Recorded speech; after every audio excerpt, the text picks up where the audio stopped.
পাক নবী দিয়েছি, পাক কিতাব কোরআন মজিদ দিয়েছি, পাক কলেমার পাক দিন দিয়েছি, জীবনটাকে পাক করে নিয়ে আমার কাছে চলে আয়, পাক জান্নাতে আমি আল্লাহ তোমাকে পৌঁছে দেব।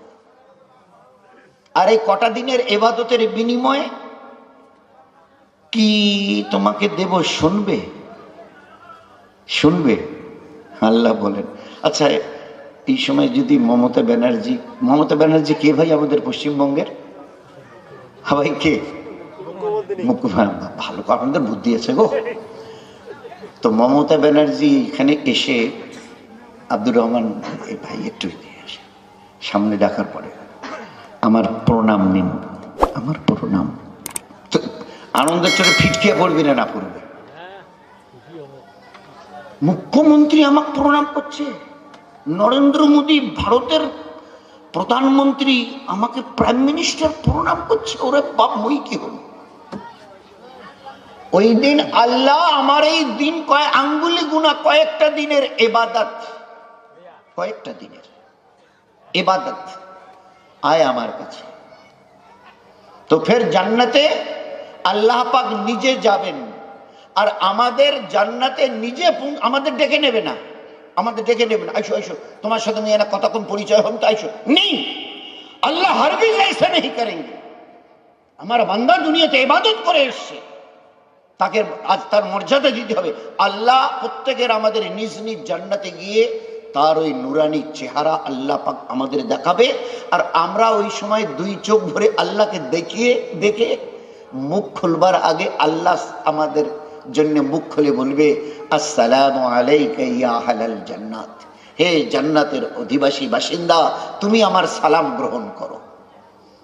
আমরা মুখ খোলার আগে, সালাম দেবার আগে সাত আসমান জমিনের বানানেওয়ালা আল্লাহ, আল্লাহ আমাদেরকে সালাম করবে। সেই দিনটা কেমন হবে? মেয়েদের কাছে গিয়ে আল্লাহ পাক সালাম দেবে, আসসালামু আলাইকা ইয়া আহলাল জান্নাহ। কোরআন বলছে সূরা ইয়াসিন শরীফ, সালামান কাওলাম মির রাব্বির রহিম। ওই দিন দয়ালু আল্লাহর তরফ থেকে তোমাদের সালাম জানানো হবে। রাবেয়া বসরিকে লোক বলতো, রাবেয়া রাত্রিবেলা কাঁদতে কাঁদতে চোখ দুটোকে খারাপ করে ফেলছিস, চোখের কোঠায় পানি পড়তে পড়তে ঘা হয়ে যাচ্ছে, একটু চোখ দুটোর প্রতি দয়া কর। রাবেয়া বসরিকে কি উত্তর দিয়েছে জানেন? হ্যাঁ হ্যাঁ, ওই চোখ দুটোর প্রতি রহম করার জন্যই তো বলছি, এ চোখ, আল্লাহর কারণে কটা রাত জেগে একটু ইবাদত করে দুনিয়া থেকে চলে যা। কবরে যাবার পরে লক্ষ লক্ষ বছর, এখানে তো 40, 50, 60, 70, 80 নয়, 100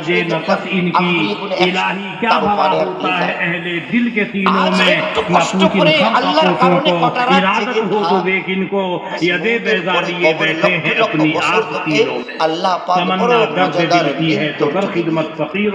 চোখের প্রতি দয়া করার জন্যই তো একটু রাত জেগে চোখের পানি ফেলে আল্লাহকে বলছি, আল্লাহর সামনে দাঁড়াচ্ছি তাহাজ্জুদে। এই চোখ দুটো রহম করার উপরে রহম করার জন্যই, নয়তো যদি আজকের এই চোখকে যদি কাজে না লাগাই তো মওতের পরে কবরে যাওয়ার সঙ্গে সঙ্গে এই চোখ জাহান্নামের আগুনে জ্বলবে, জাহান্নামের আগুনে জ্বলবে। 90 থেকে 99টা সব জাহান্নামের আগুন, দুই দিকে কবরের মাটির চাপ। শুধু ছোট ছোট 3টা প্রশ্নের উত্তর যদি তৈরি করে না যায়। এরই জন্য আজকের একটা তামাম দুনিয়ায় মেহনত হচ্ছে। শুধু এখানে তো আমরা কুশিয়ামারি, পশারিঘাট, আমাদের হাড়িভাঙ্গার, এই সুটকেবাড়ি হালকার লোক বেলা উঠে, ভাই বেলা উঠার পরে কয়েক ঘন্টা পরে ডুবে। ভাই আমাদের কুচবিহারে কয় ঘন্টা পরে ডুবে? এ ভাই কয় ঘন্টা পরে ডুবে? 12 ঘন্টা। আর বেলা যখন ডুবে তো কয় ঘন্টা পরে ওঠে? কয় ঘন্টা পরে? ওই 12-13 ঘন্টা। 12 ঘন্টা দিন, 12 ঘন্টা রাতে, কখনো সখনো একটু আধা ঘন্টা 5 ঘন্টা কম বেশি হয়, 12। জামাত পৌঁছে গেছে, কাজ করে চলে এসে বলছে, আমরা যখন জামাত নিয়ে ওই দেশে গিয়ে কাজ করছিলাম না, তা আমরা গিয়ে যখন ওদের ওখানে পৌঁছলাম তো বললাম যে ভাই তোমরা জোহর আসর কখন পড়বে? তা বলে সে তো দেরি আছে গো। বলে কেন? বলে এই যে বেলাটা উঠেছে না, এখন এই দিকে এই পর্যন্ত উঠে আছে, এই বেলাটা উঠার পরে 60 দিন পরে ডুববে। আমাদের এখানে কয় ঘন্টা পরে ডুবে? 12 ঘন্টা। ওরা কি বলল? কয় ঘন্টা পরে ডুববে? 60 দিন, 2 মাস পরে ডুববে। নরওয়ে দেশটার নাম, সুইডেন, নরওয়ে। বেলা যখন ওঠে 60 দিন বেলাটা চলতে থাকে, যখন ডুবে যায় তো 60 দিন অন্ধকার, তার উপরে উঠে ওইখানে জামাত গিয়ে মেহনত করছে। আর লোক আজীব আন্দাজে মেহনত কোরবানি দিচ্ছে, কি পুরুষ কি মেয়েরা, আজীব আন্দাজে। আমরা তখন দিল্লি মার্কাজে একটা জামা দিল কারগুজারি শোনালো, একসঙ্গে বসে খানা খাচ্ছি দিল্লি মার্কাজে। তো বললো আমরা একটা সফর করে এলাম, একটা মুলকে গেছিলাম, 22 ঘন্টা দিন আর 2 ঘন্টা রাত। কয় ঘন্টা রাত? 22 ঘন্টা দিন 2 ঘন্টা রাত। তাহলে যে আপনার এই আসলেন তো? বলে হ্যাঁ। তো রমজান মাসে ওখানে ছিলেন? বলে হ্যাঁ, ওখানে রমজান করেছি, এখানে এসে মার্কাজে এসে ঈদ করেছি। ঈদ আসার 4-5 দিন হলো। কিন্তু রমজান মাস 2 ঘন্টা আপনাদের রাত। তারপরে? তো বলে কেন? নাস্তা খানা সব রেডি, দস্তরখান রেডি, আর মসল্লা রেডি। যেই বেলা ডুবে গেল, আল্লাহু আকবার, আল্লাহু আকবার, আল্লাহু আকবার, আল্লাহু আকবার, ভাই নাস্তা, আল্লাহু আকবার, মাগরিবের 3 রাকাত, সালাম ফেরা হয়ে গেল,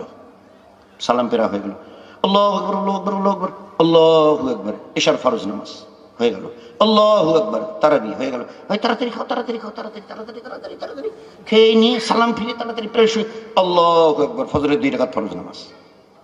বলে 2 ঘন্টার মধ্যে নাস্তা করেছি, মাগরিব পড়েছি, ইশা পড়েছি, তারাবি পড়েছি, খানা খেয়েছি, সেহরি খানা খেয়েছি একসঙ্গে, সেহরি খানা একসঙ্গে, আর তারপরে তাড়াতাড়ি সরিয়ে দিয়ে ফজরের নামাজ। 2 ঘন্টার মধ্যে এগুলো পুরো আমল করতে হয়েছে। 22 ঘন্টা করে রোজা রাখতাম। আল্লাহ সেখানে গিয়ে আজীব আন্দাজে মেহনত করছে, বান্দা আজীব আন্দাজে মেহনত করছে। আফ্রিকার একটা মুলকে মাডাগাস্কার নাম, দেশটার আফ্রিকার। এটা জামাত আমাদের হিন্দুস্তান থেকে গেছে, মগরেবের পরে বয়ান করছে। তো আশপাশে মুসলমানের বাড়ি ছিল, তো মেয়েরা এসে একদম মসজিদের দরজায় দাঁড়িয়ে গেছে। ইন্ডিয়া থেকে জামাত এসে বয়ান হচ্ছে মগরিবের পরে। যখন বয়ান শেষ করার পরে তো তশকিল হয়, তো যখন তশকিল করছে তো 250 মতো মেয়ে ছেলে দাঁড়িয়েছিল দরজায়। তো ওরা তখন এবারে বলছে আমরা ভিতরে আসবো। তো এখন এরা কি বলবে? বলে না না না না, আপনারা কি করে, আপনারা মেয়েরা একটু বাইরেই থাকেন, কেন কি বলবেন? তা বলে আমরা কি বলবো, মানে আমরা এই যে প্রায় 250 মতো মেয়ে ছেলে আছি, আমাদের প্রত্যেকের নাম লেখে নেন আর আমাদের প্রত্যেকে জামাতে আল্লাহ রাস্তায় পাঠিয়ে দেন। তো আমাদের ইন্ডিয়ান জামাতের সাথীরা বলে যে না বুবু বোনেরা মায়েরা, এরকম তো হবে না, আপনারা পুরুষদের নিয়ে মেয়েদের জামাতে আপনাদের বের হতে হবে, আমাদের সঙ্গে তো জামাতে যাওয়া যাবে না, পুরুষদের আমাদের সঙ্গে তো হবে না। তাহলে কি হবে? বলে মেয়েদের জামাত যখন আসবে তখন মেয়েদের জামাতের সঙ্গে আপনারা বার হবেন। তারপরে আচ্ছা তাই যদি ঠিক আছে, তো আপনারা তাহলে আপনাদের ইন্ডিয়ায় খবর দেন, আপনাদের বিবিরা চলে আসুক, আর আসার পরে ওদের সঙ্গে আমরা সময় লাগাবো, তারপরে আপনারা আমাদের ভালো করে দিন শিখিয়ে তারপরে চলে যাবেন। বলে পরে বলছে যতক্ষণ পর্যন্ত আপনারা আপনাদের ইন্ডিয়ার থেকে বিবিদের আনবেন না আর আমাদের জামাতে আল্লাহ রাস্তায় ফেরাবেন না, ততক্ষণ আপনাদের আমরা ইন্ডিয়ায় যেতে দেব না। আমাদের দিন শিখতে হবে না? আমাদের দিন জানতে হবে না? আল্লাহর ইবাদত কি কাকে বলে আমাদেরকে ভালো করে বোঝাতে হবে না আপনাদের? আপনারা কি এইটাই চাইছেন যে আমরা যেন মরণের পরে জাহান্নামে যাই?